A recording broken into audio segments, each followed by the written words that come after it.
Good afternoon. Welcome to Ethics Grand Rounds, sponsored by the Ethics Committee at the University of Colorado Hospital and the Center for Bioethics and Humanities. My name is Jackie Glover. I'm the co-director of the Ethics Consult Service at the University Hospital and a philosopher ethicist in the Center for Bioethics and Humanities.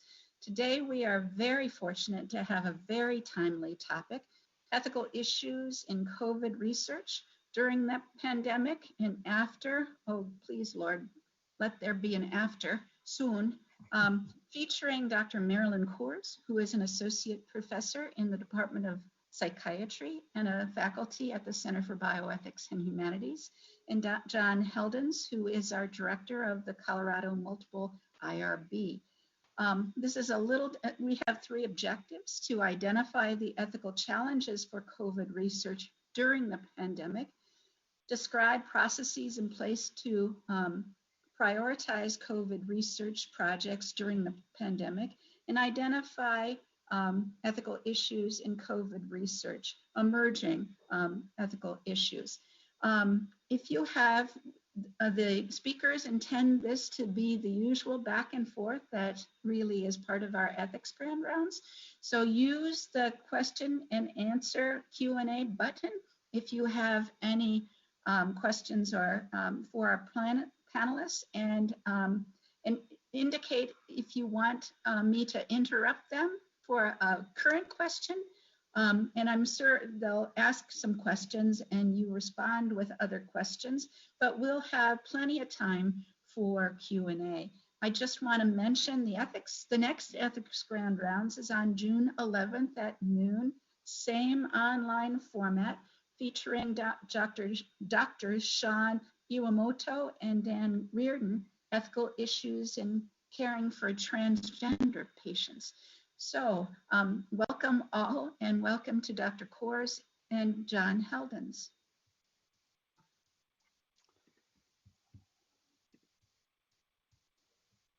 Hi, everybody. It's a pleasure to be here today talking about this topic, ethical issues in COVID research during and after the pandemic.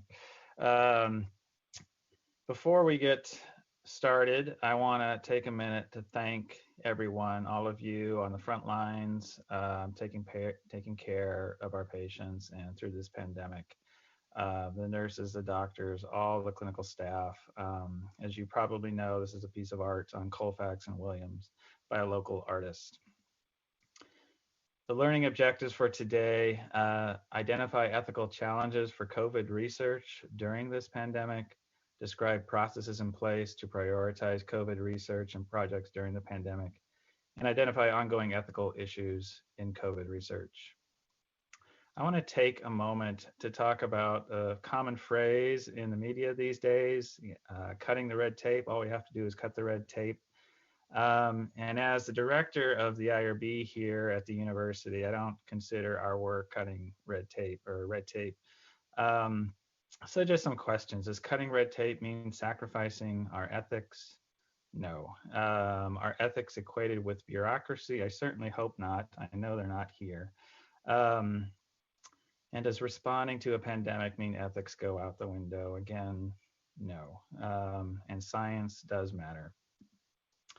There have been a number of articles in support of this. This is a nice quote from an article in JAMA at the end of March, making note that randomized clinical trials have gotten up and running and implemented in a very short amount of time. And certainly anybody who says that can't happen in the current environment is mistaken. Let's go back to the week of March 16th, 2020. That was the day where university faculty and staff not designated as critical had to start working remotely.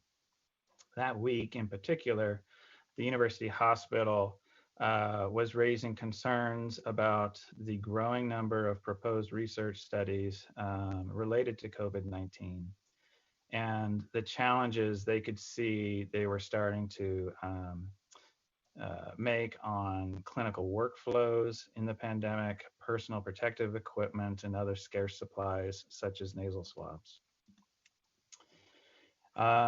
So that week, and I want to give credit and thank Tom Flagg and Allison Lakin for responding so quickly to these concerns and getting a process in place to start to address them. So what became known as the Prioritization Committee for COVID-19 Studies convened that Thursday on March 20th.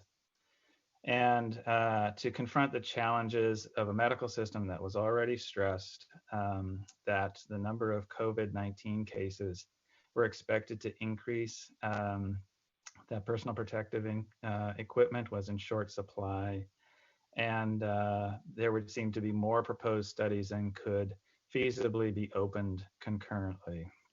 So a simple solution was we needed a way to prioritize these proposed studies. The committee met. We can't see your screen. Oh dear. And I've seen a chat. I thought maybe it was just me because I'm one of the presenters, but I've seen a chat that they can't see your screen either. I thought that was all set. All righty. How's that? There you go. All righty. That's too bad. I want to show one slide. Thank you all.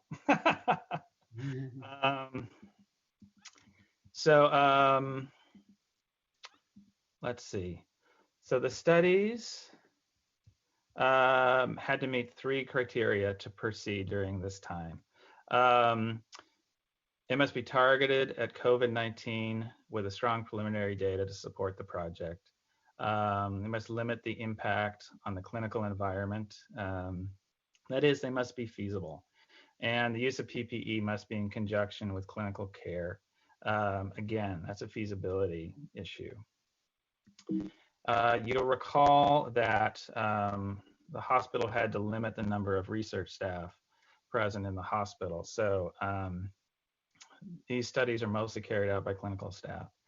The Prioritization Committee has excellent representation from the ICUs in the hospital, infectious disease, virology, pulmonology, emergency medicine, ethics, and regulatory. Marilyn and I sit on this committee, and it's really a phenomenal group of people. We've convened twice a week since that first meeting on the 20th, and we've reviewed almost 50 proposed studies related to COVID. So what does this allow us to do? Is this, an additional review? Is this additional bureaucracy? No, this is very quick and efficient. And by prioritizing these studies, it has allowed investigators, COMERB, our clinical research support staff, and UC Health research support to focus our resources and initiate these studies very rapidly. Again, preserving our ethics, but being efficient through planning and a shared focus and mission. Another thing we had to consider involved the collection of COVID-19 biological specimens. We have many researchers looking for specimens to do important research on these samples, and the hospital was receiving more requests than they could feasibly operationalize. We all agreed that these samples are valuable and a lot can and should be learned from these specimens.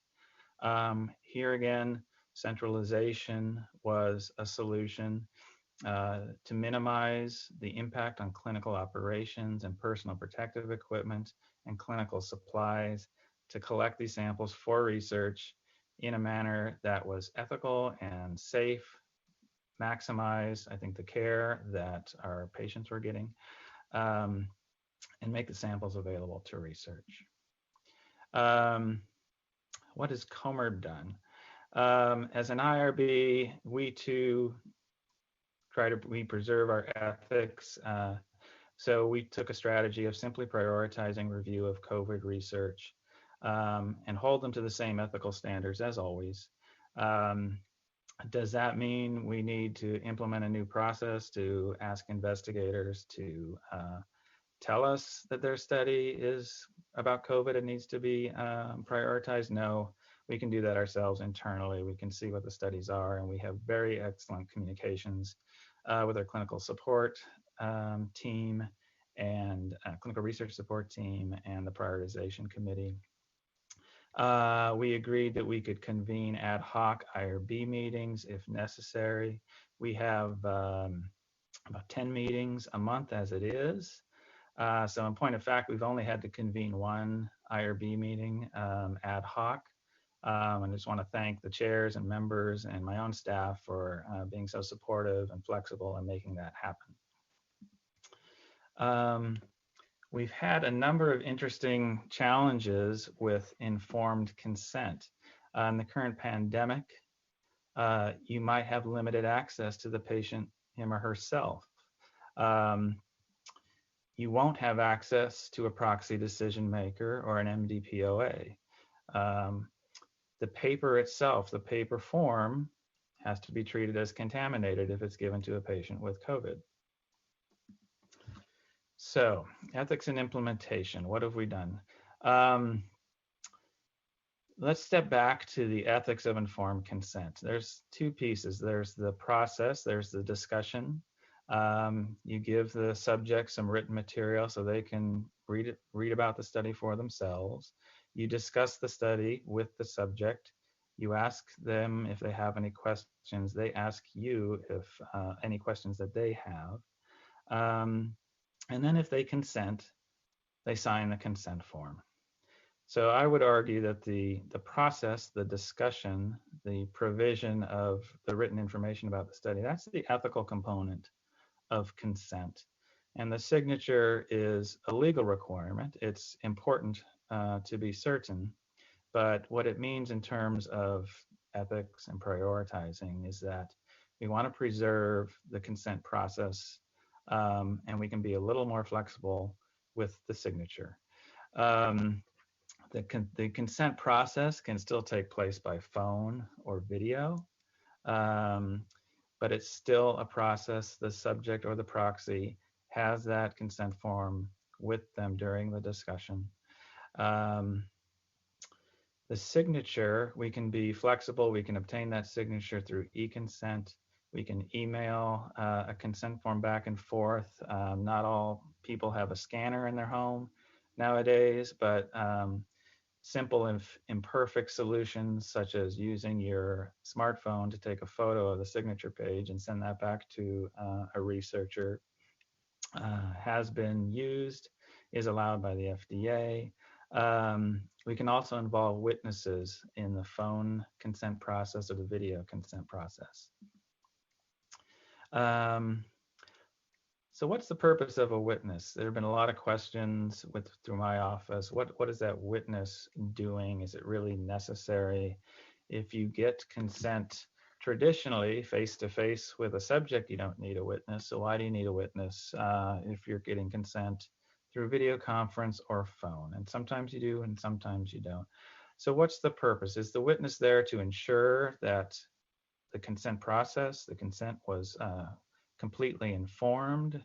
Is there purpose to ensure that the subject understood all details of the study? Is the purpose to ensure their subject's questions were answered, or that the study was discussed in language that the subject understood, or that the subject agreed to participate when a signature cannot be obtained? It's difficult for a witness to attest or speculate about a subject's understanding of a study. It's difficult for a witness to be subjective about the quality of a particular discussion. So our approach is that the witness is there to ensure that the subject's questions were answered. In the case of non-English speakers, ensure that there was an interpreter involved in the discussion that spoke the subject's language. And in the case of phone consent and in the case of remote consent, if you will, where we can't get that paper right away, that the subject indeed verbally consented. The subject can say, yes, I agree to participate. I'm signing the consent form. And with that, I want to transition to a couple of studies approved through the prioritization committee. I mentioned we've reviewed 50, we've approved about 30. They're not all clinical trials. They all involve the hospital. So they may involve healthcare workers. Some involve follow-up of patients after they leave the study. The point is they're not all in competition with one another. And two of the early ones and ongoing, one involved a drug called remdesivir, which was recently got emergency use approval by the FDA. That's made by Gilead, and we had 2 trials going on here. And the second is involving hydroxychloroquine, which, as you know, has been in the news a lot. So remdesivir is an antiviral drug. I will stop sharing for the moment and let Marilyn get back on. Remdesivir is an antiviral drug. We had 2 studies. One was open label, one was a randomized 3-arm trial. They didn't allow participation in other trials. So that has been an ethical challenge. Some of the open trials allow cross-participation, some do not. And we can tell if anybody has questions or thoughts about that, I'd be interested to hear your opinions. There is one question about remdesivir trials, a concern that they stopped the placebo arm and the implications for future research around questions of improved mortality, not just decreased time to recovery. If this is the time to address it or later, just be sure to address it, please. Okay, thank you. Yeah, let's get to that at the end, and then because that involves a number of other related topics. So it met our criteria with the prioritization committee. It had a good, strong, supported background for use in COVID. Remdesivir had been studied in SARS and MERS, which are similar viruses. MERS was another coronavirus. It was feasible. And the prioritization committee, it really can't say enough about how effectively that committee has worked and how quickly that has worked. Allowed that study to go through, and I believe those studies got up and running extremely quickly. So again, because they had been prioritized, everybody involved in getting those studies up and running could act immediately. So with that, and then we also had the hydroxychloroquine studies. John, were you going to talk about the new status of remdesivir now, or do you want to, that kind of answers that question? Also, I wanted to mention remdesivir is an infusion, so it's not, you're all healthcare professionals, so you probably know that, but just by point of clarification. Yeah, so as you know, it got emergency use approval. It is now being distributed from Gilead in cooperation with the FDA. It's raised now a new clinical ethics concern, which is access to the drug. So it's not everywhere yet. And I'll go ahead and address that other issue. Yes, now that the studies are stopped, have they been stopped too early? Very legitimate question, and we don't know yet. There wasn't, that's all I can say about, perhaps somebody else has some thoughts about that, but I agree with the ethical concern there for sure. I have the same concern that I do that we'll talk about with hydroxychloroquine, and that if we don't have the data upon which to make decisions, then it's very difficult to say whether a drug is effective or not. And since the studies have been stopped with remdesivir, that's a very legitimate ethical concern. And I hope once this pandemic, as Jackie says, I'm going to say when it's passed, we'll be able to address that concern with remdesivir. Now, John, you wanted me to talk a little bit about hydroxychloroquine. Yeah. And these I have found, so John talked about this COVID research prioritization committee. We're meeting twice a week at 7 a.m. on Tuesdays and Thursdays and looking at lots of studies. And as you can imagine, the discussions about hydroxychloroquine have been the most passionate of all of them because it's been in the news. And so different people on the committee have different perspectives on the drug. We have approved, and when we say approved from this committee, it's not a COMERB approval, it's an approval to proceed. So we have approved 4 trials of hydroxychloroquine to proceed, and they all won't be concurrent, although in the future, as more trials come on board, we will have that issue. But these trials are going in sequence. One is sponsored by, and the sponsors of these trials are pretty interesting. That's why I thought I'd mention them. One is sponsored by NHLBI. It's an inpatient study.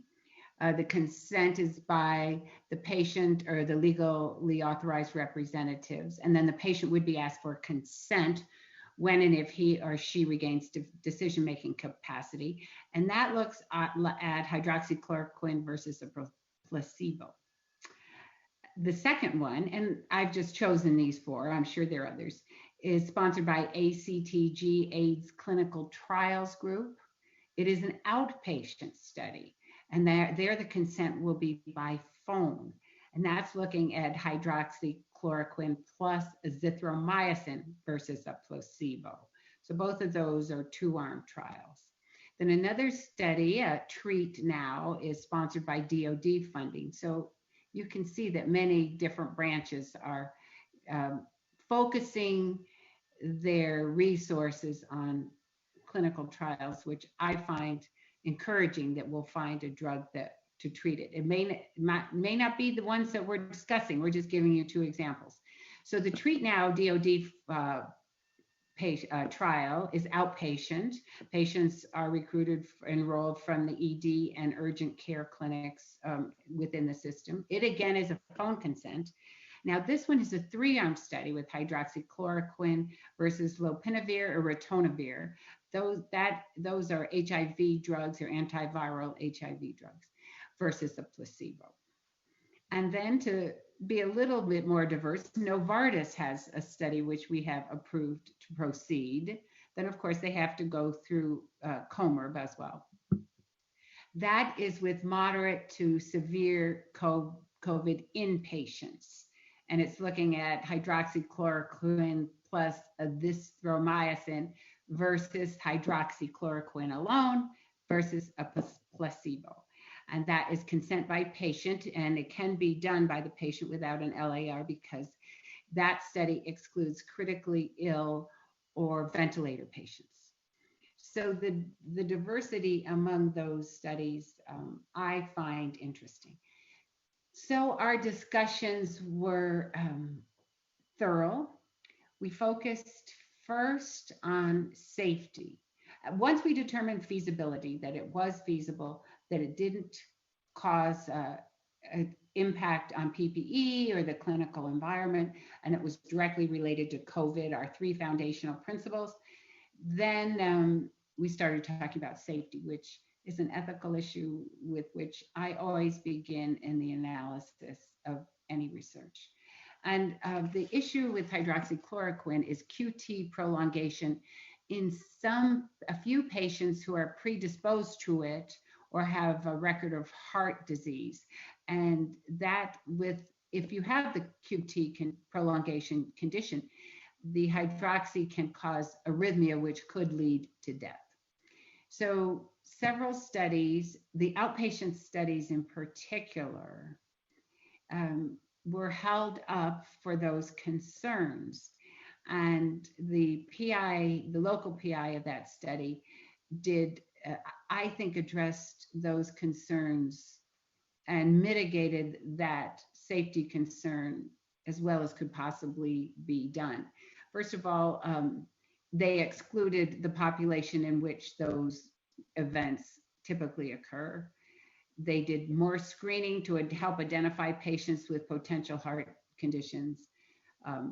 and weekly DSMB monitoring of adverse events, lowered the dose of hydroxy, and then the FDA recommended to add a remote visit at day 4.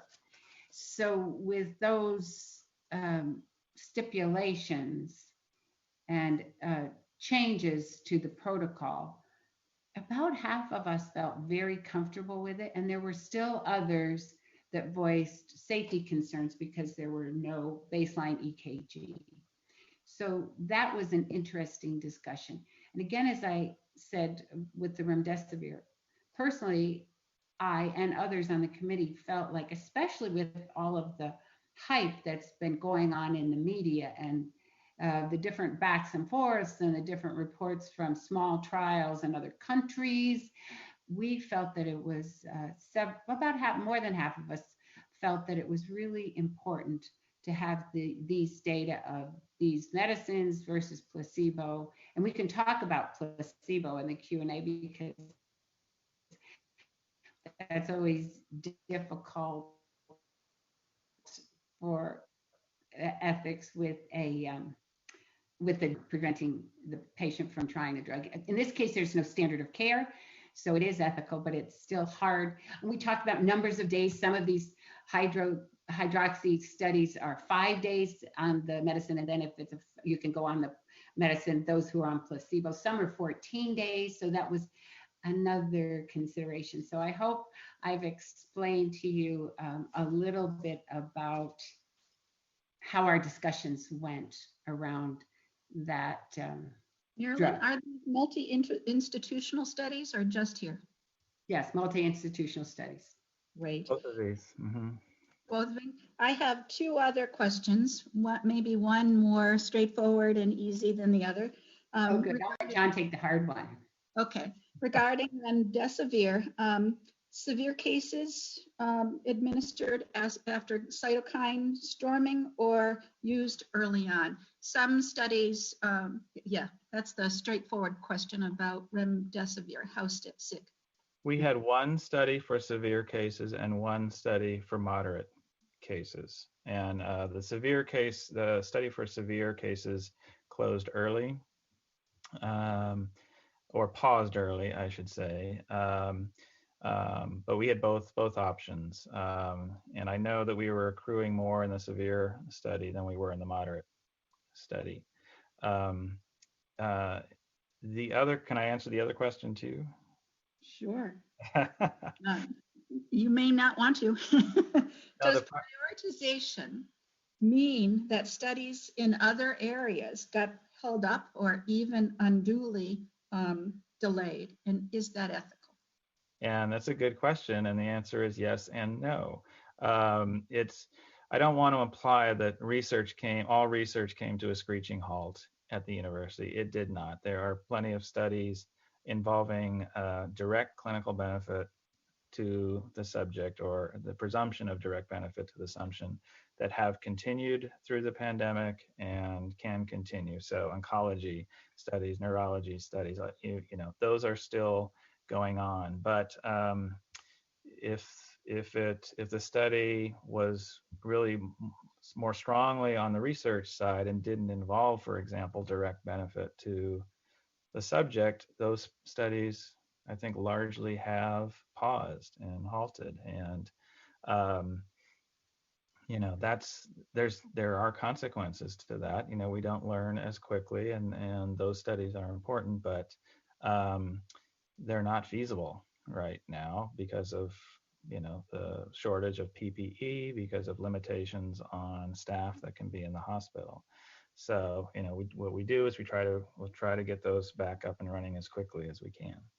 And stay tuned, John. Isn't it true that the interim analysis results from the remdesivir trial didn't even reach statistical significance? How can a DSMB make a decision like getting rid of a placebo arm based on non-statistically significant results? Yeah, and I'm not in on the DSMB. The data were published, and the FDA approved the emergency use authorization. And I think there's there's a debate to be had whether that's, appropriate or not, but the data were, I guess, strong enough to give the FDA confidence to move in that direction. It's created, as I mentioned, some interesting new problems about access to the drug. I will say that it's good that we've got some data from the randomized trial. There was a lot of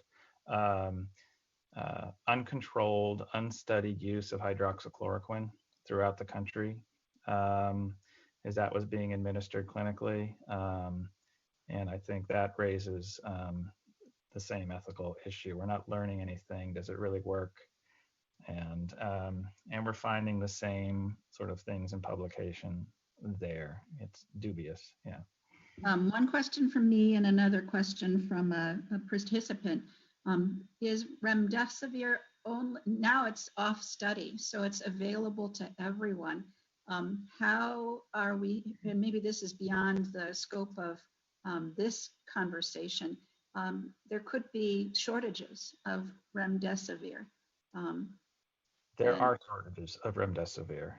I mean, approving a study and mass producing it for worldwide availability are two very different things. So when it was on a study, everyone got drug from the company. Everybody on study got drug, and that wasn't everybody. That was, I think, at most 2 patients a day. Okay. Mm-hmm. Interesting. And the other, if individuals entered into current studies develop COVID-19, are they dropped from the study? I'm not 100% sure I recall this correctly. I don't believe so. These, for the remdesivir trial, it was either a 10-day course of treatment or a 5-day course of treatment. And one of the arms in the moderate study was a placebo arm, or usual care arm. So I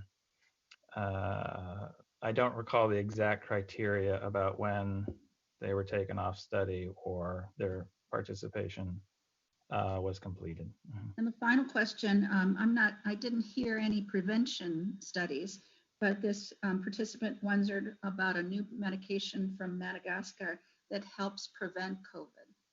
Is that among the possibilities, or? I don't think we've looked at that one, have we, John? No, I'm not familiar with that one. We did look at a couple of studies aimed at prophylaxis, if you will. I recall one was aimed at healthcare workers, and I don't believe that ever got off the ground, less because of the prioritization committee and more because of access to the drug that they were considering studying. And one of the hydrochloroquine studies, the goal is to prevent hospitalization or right. death, right. The way it's stated. So that is close to what you're asking. Are there any other questions, Jackie? If not, I'll go ahead and share the screen. Selection criteria, asymptomatic versus symptomatic. And if symptomatic, how is that? What is the criteria that could be applied fairly? And how do the results account for differences in patient severity? And the other question is, if patient aware that there are more studies ongoing, can the patient choose which study to participate in? I'm going to talk about that. Okay, great. Thank you. What was the first? I'm going to talk about the second. Oh, the criteria. What's the criteria? If you have to be symptomatic. What was the first part of the question? About selection criteria. If they have to be symptomatic, what counts as being symptomatic? These were studies for patients who tested positive for COVID-19. So they were both symptomatic and confirmed. All of these studies are available on clinicaltrials.gov, which has a detailed list of inclusion/exclusion criteria. You can search clinicaltrials.gov for remdesivir or hydroxychloroquine, and you can see how many studies are out there and what the specific aims and, again, inclusion exclusion criteria were. All right, well, we'll talk. This is a great discussion, and our plan is to talk briefly. I only have a few slides, and then we'll go on to more discussions. And I'm going to address the ethical concerns, no surprise. And the first one I mentioned we always start with is safety. And safety was this study. We've talked a little bit about this, so I'm going to go through this quickly. Impacting PPE. Was it overburdening the hospital? Really, that's what this whole lockdown was about, was to avoid the spike at the hospital, and that, thank God, has been achieved. And the EKG we've talked about for hydroxy, but I wanted to mention safety again because it's so important. And this addresses the second part of Jackie's question. I called it patients first. It really is the ethical principle of beneficence, and it's what we've been concerned about on the prioritization committee. I should stop for a moment and say that I was attending another meeting yesterday afternoon, and this committee came up. So it's not secretive. The membership is open for anybody to look at. John mentioned the different types of people who are on the committee, and our goal is to forward studies that are feasible in the hospital, because we all want a treatment and cure. So one of our big concerns is what Jackie alluded to, understanding from the patient's point of view, from the point of view of benefiting patients, understanding what their options are, what most benefits that individual patient. Now, remember, they're very sick. There's not a family member present. So we've been giving this a lot of conversation about how to address this issue of choosing from among available studies. And I'll discuss that in a little more detail at the end. I also wanted to mention with patients first, we looked at one study, it's an observational study, testing healthcare workers for antibodies against COVID, indicating that they had the virus. And the first iteration of this study wasn't going to return results to the staff, to the participants who were staff.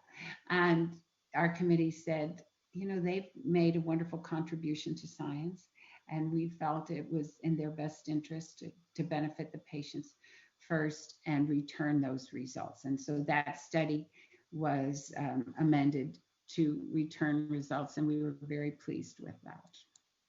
So again, back to this understanding the study options. Not only do the patients have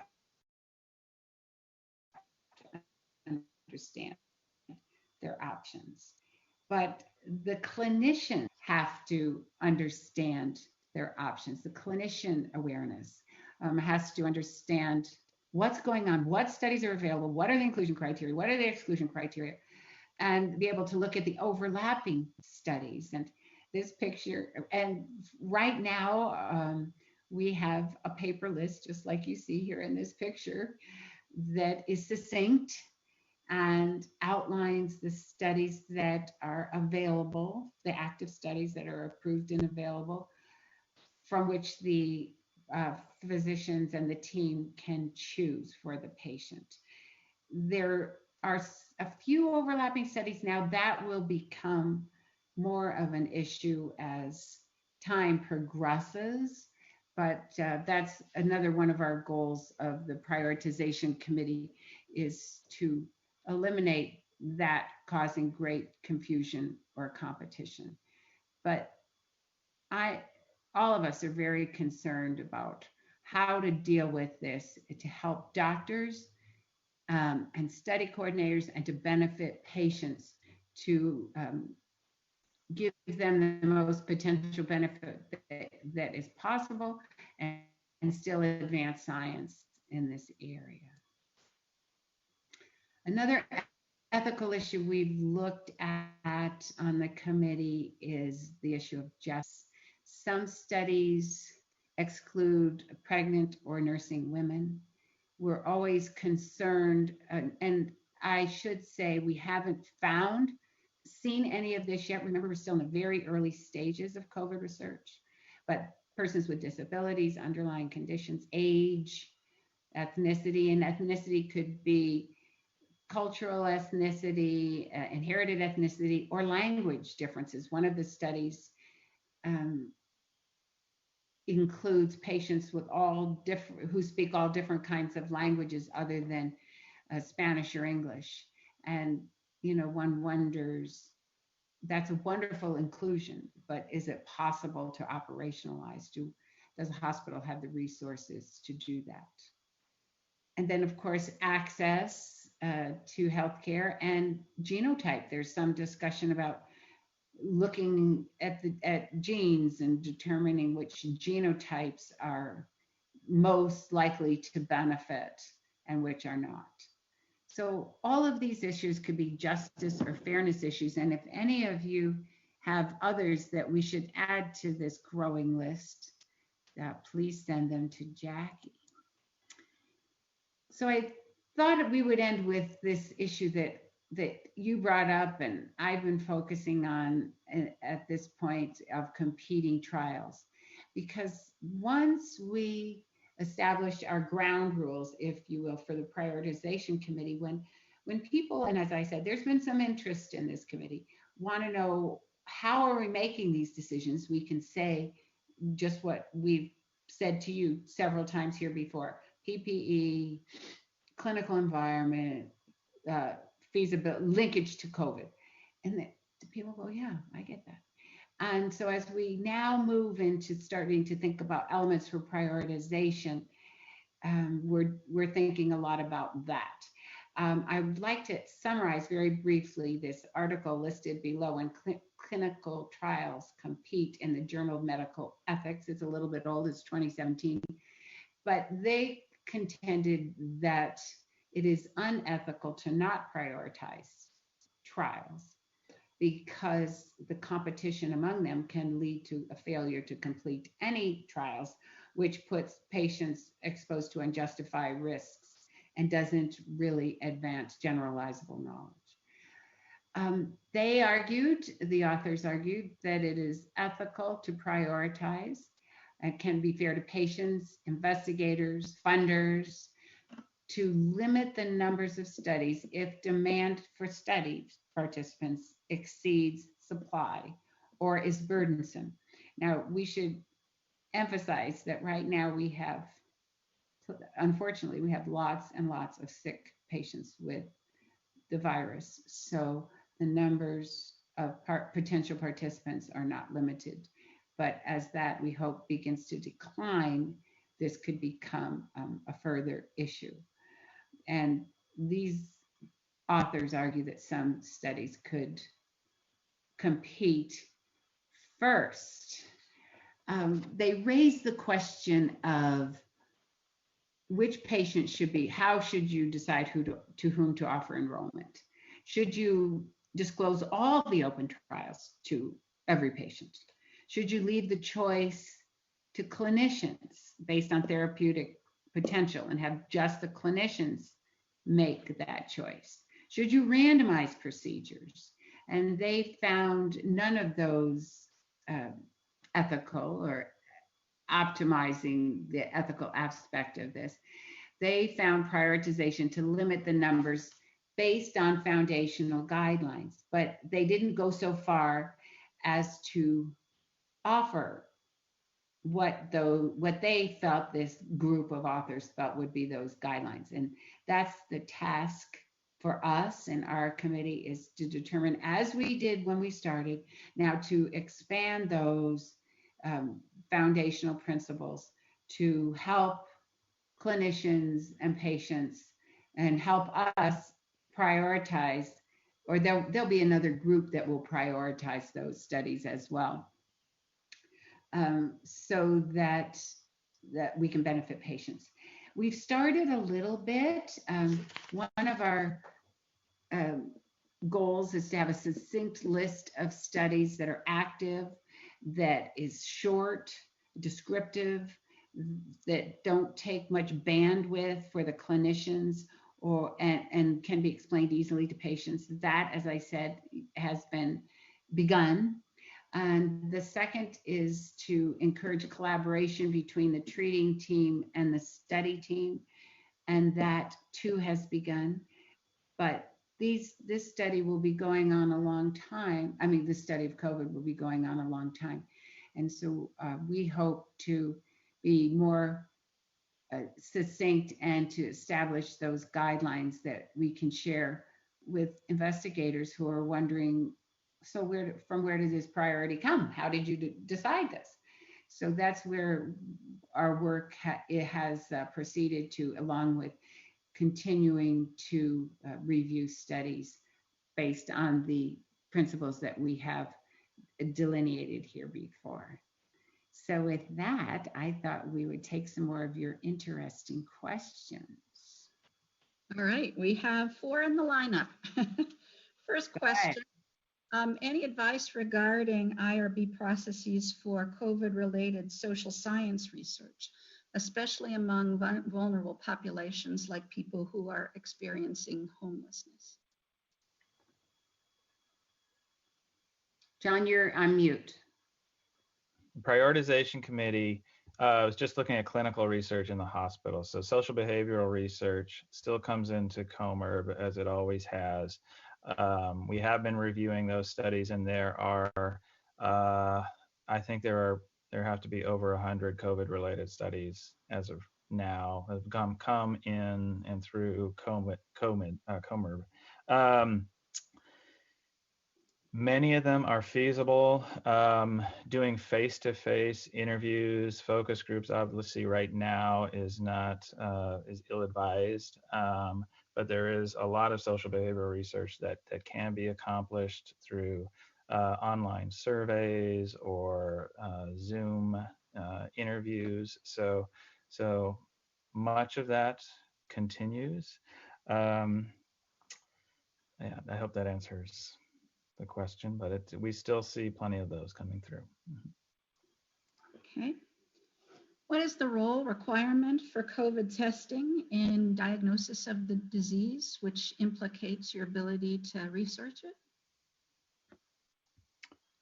I'm not sure I understand. You know, the clinical studies are directed at COVID positive patients, so as a simple inclusion criteria.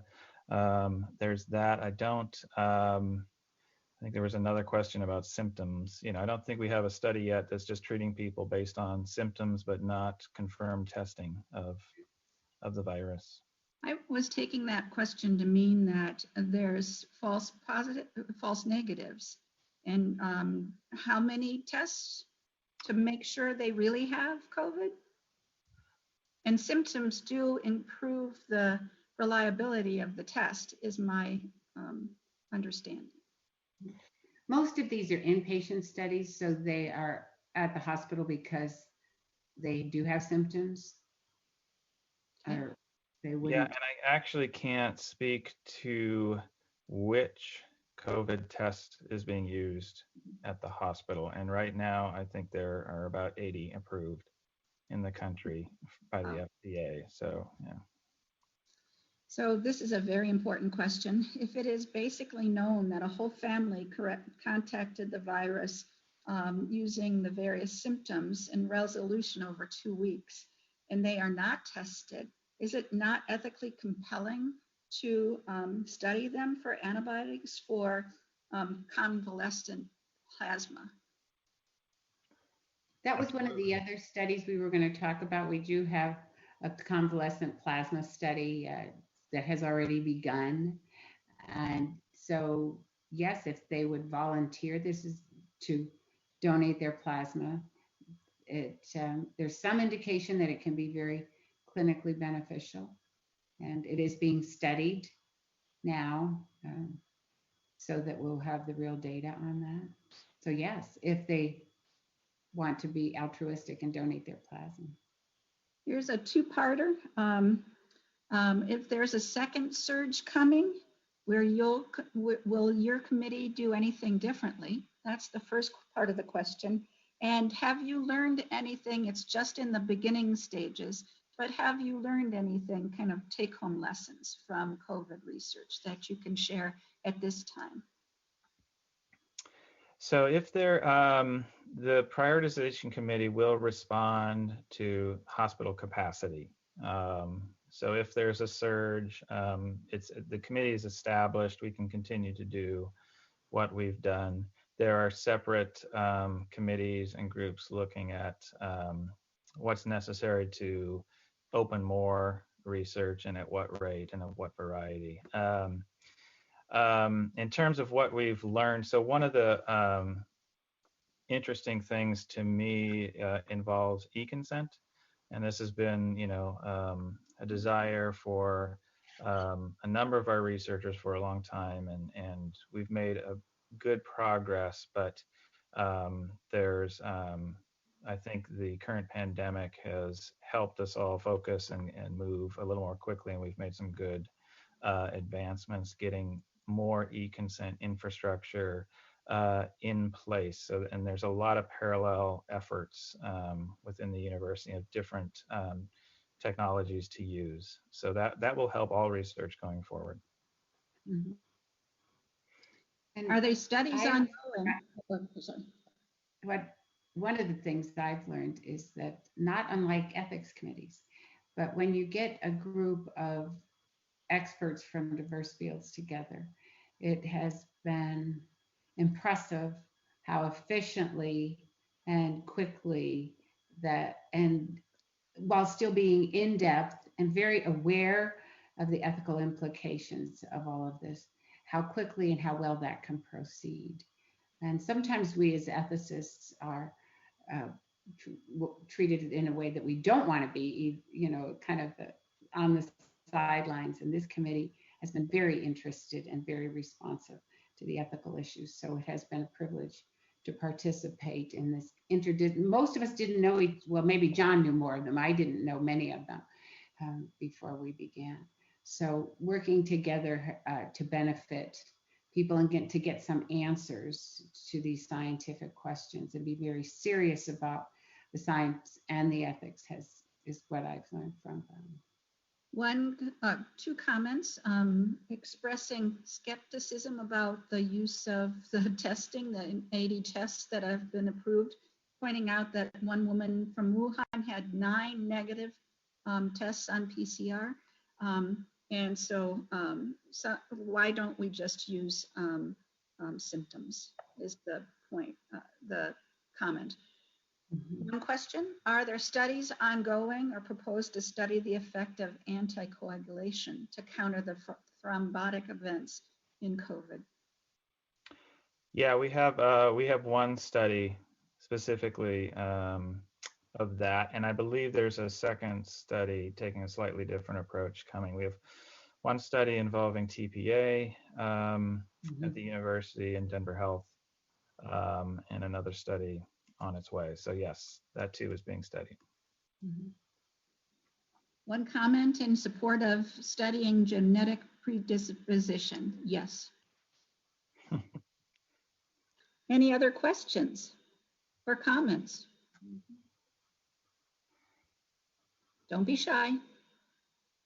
I'll make one comment that Jackie touched on vulnerable populations, and there was a publication that noted the categorical exclusion of pregnant women from all of these clinical trials, and so the committee has considered that. I can't say that we have a clinical trial that includes pregnant women right now, but we do have a study of pregnant women with COVID and their process. So that's just an area, I think, ethically that needs a little more work and research. Here's a comment. This participant understands that selecting patients based on COVID positivity and patients who are hospitalized, but they question it pertains to the degree of symptomatic. For example, patient on the ventilator sicker than not, oxygen saturation, comorbid conditions, etc. These will likely to affect response to treatment. And I'm assuming the question is around, are these studies adequately describing the conditions that might have implications for the outcomes? I think in the ones that we've put forward in hydroxychloroquine, we have outpatient studies and inpatient studies. We have an inpatient study of very sick people who can maybe not give consent. And then we have the Novartis study that is looking at moderate to severe COVID patients who can consent. So if you have, moderate to severe, and then you have very sick, and then you have outpatient, it's at least a good start at looking at patients across the spectrum. But I agree with the concern in the committee. It's been a regular point of discussion that many of these therapies would likely be better used very early in the course of symptoms of disease. And yet we have studies that are targeted late. And that speaks to a lot of issues, resource issues, where drugs are available, where they're not, how many patients can actually get the drug. So completely reasonable concern. Mm-hmm. Has age been a factor in choosing participants in the trials? Over 18, at least in the inclusion criteria. Any above exclusion criteria? Not that I remember. Not that I recall. Because this disease is targeting older people. Well, these are two good ones. In Colorado, especially during the winter, any where people are vitamin D deficient, is there a study looking at that vitamin D or C or zinc levels or supplements? I don't believe so, at least not through the prioritization committee. There's no reason, well, there are feasible reasons, but a researcher could conduct such a study outside the hospital. Again, getting a blood sample from a patient in the current social distancing, with current social distancing requirements, may not be feasible just now. Mm-hmm. Is there an overlap of ethical considerations for COVID research and the implementation of Colorado crisis standards of care? And do these complement or conflict with each other? That's a really good question. That's a good question. You want to take that one? I'll let you start. I think, so one of the traits I've noticed at this institution is I think there's extremely good cooperation between the university and the regulatory staff, the ethical staff, and the hospital. So I see it more in sync. We can respond as the hospital changes their requirements, and it may not seem, I hope it seems so actually from your point of view, but it's fluid and responsive, and I think it considers safety and ethics and feasibility. Research is a priority. We want to learn. We just need to do it safely and feasibly and ethically. Well said. There's some questions about children. Is it ethical to do placebo-controlled trials of remdesivir in children?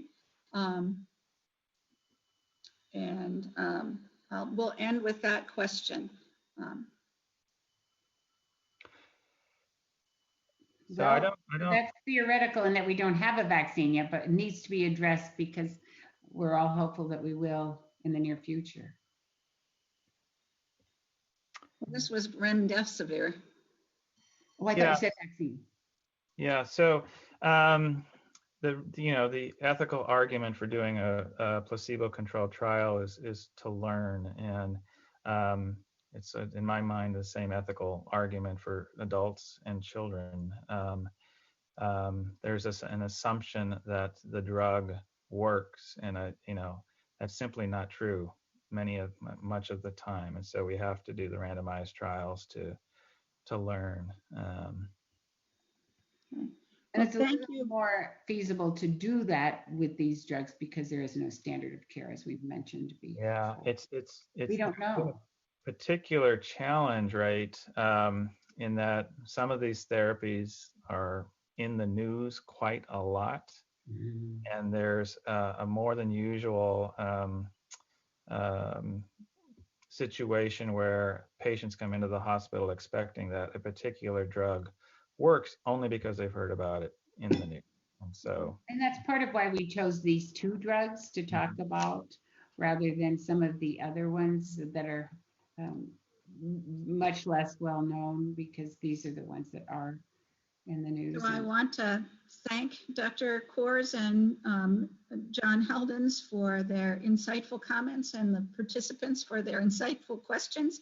The recording of the Ethics Grand Rounds will be on the Ethics Grand Rounds page of the center tomorrow, and to send to all of you to share. The Ethics Grand Round, the center page is coloradobioethics.org.